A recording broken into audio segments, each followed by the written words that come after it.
ఎన్ని రాష్ట్రాలకు ఉన్నాయండి?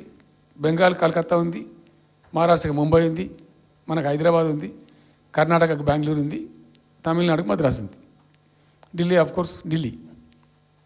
వేరే రాష్ట్రాలకు లేవు కదా, 28 రాష్ట్రాలకు ఉండయి.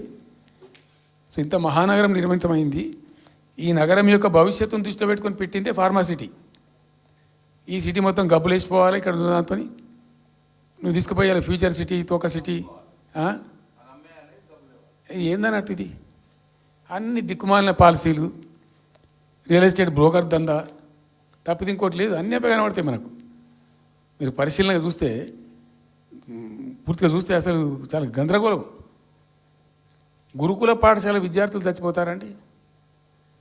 ఇప్పటికి 120 మంది విద్యార్థులు చచ్చిపోయారు. గంత నియంత్రణ లేదా? గంత తెలివి లేదా? ఒక గట్టి అధికారిని పెట్టి గట్టి చర్య తీసుకోరాదా?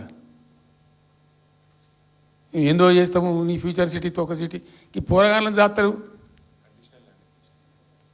తర్వాత ఫార్మా సిటీలో ఆ ల్యాండ్ అక్వైర్ చేసినప్పుడు కండిషన్ ఏంటంటే ఓన్లీ ఫార్మా సిటీకి మాత్రమే వాడతాము. It's conditional land acquisition.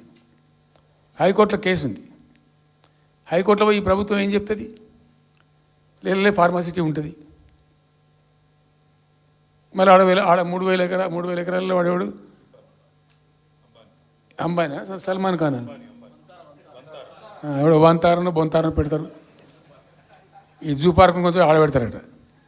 ఎందుకు? జూ పార్క్ అమ్మకతో పెట్టానుక. ఏం జరుగుతుంది ఈ రాష్ట్రంలో అసలు? మేము ఇటువంటి చిల్లర పనులు చేయలేదే మేము ఉన్నప్పుడు.